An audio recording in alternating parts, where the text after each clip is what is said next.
This is Chapter 18, Module 4, the Adrenal Glands and the Pineal Gland. The learning objectives of this module are 1. Describe the location, structure, hormones, and general functions of the adrenal glands, and 2. Discuss the location, structure, hormones, and general functions of the pineal gland. The adrenal glands are triangular-shaped glands that sit along the superior border of each kidney. The adrenal glands are divided into a more superficial adrenal cortex and an inner adrenal medulla. The adrenal cortex contains 3 layers. The outer layer produces mineralocorticoids, the middle layer produces glucocorticoids, and the inner layer produces androgens. Both the glucocorticoid production and the androgen production are triggered by the release of ACTH, or adrenocorticotropic hormone, from the anterior lobe of the pituitary. The mineralocorticoids are a group of hormones that include the hormone aldosterone. Aldosterone targets the kidney and causes the kidneys to reabsorb sodium.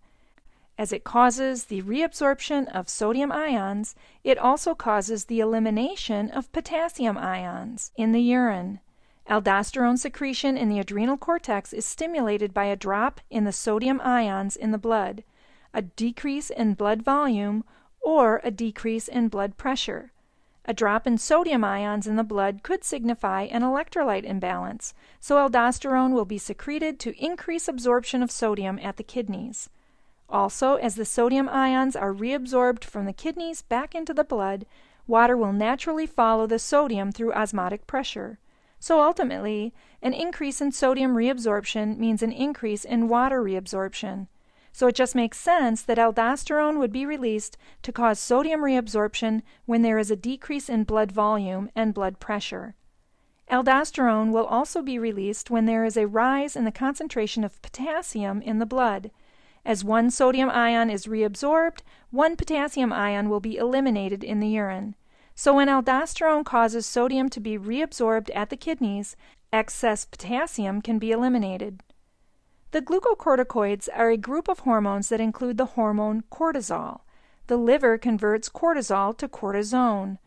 The release of glucocorticoid is stimulated by the release of ACTH in the anterior lobe of the pituitary.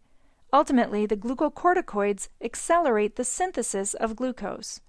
They are known as the glucose-sparing hormone. Glucose is the most available nutrient for the nervous system, so when glucose levels in the blood start to fall, the body responds by releasing cortisol. Cortisol will stimulate the liver to produce glucose from other metabolites, such as amino acid, so the nervous system has an adequate supply. In addition, cortisol increases the storage of glucose by increasing the formation of glycogen in the liver. This stored glucose will then be made available as needed for the nervous system. Ultimately, the glucocorticoids are essential for life.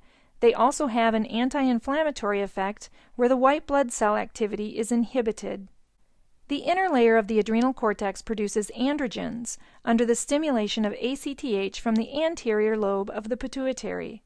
Only 1% of the hormones secreted in the adrenal cortex are the androgens. The primary androgen is testosterone.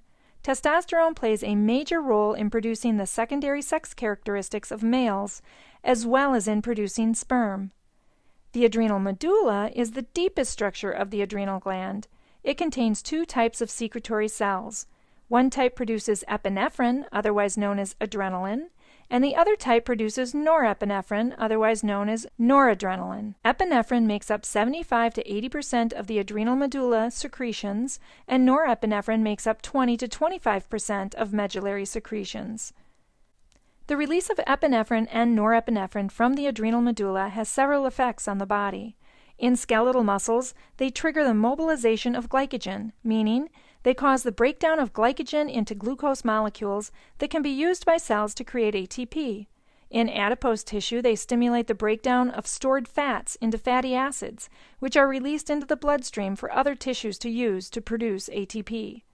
In the liver, glycogen molecules are broken down into glucose molecules that are released into the bloodstream and used primarily by the neural tissue, which is unable to use fatty acids for energy production. In the heart, norepinephrine and epinephrine stimulate an increase in the heart rate and the force of contractions. The pineal gland lies in the roof of the third ventricle in an area called the epithalamus. The cells of the pineal gland synthesize the hormone melatonin. Melatonin has several important functions.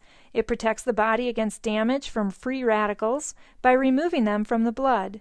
Because of this, melatonin is called an antioxidant.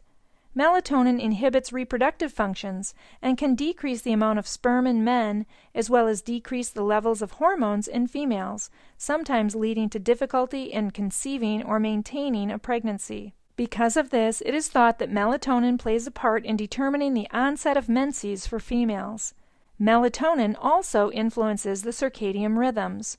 The circadian rhythms are physical, mental, and behavioral changes that follow a 24-hour cycle after being awake for a long period of time.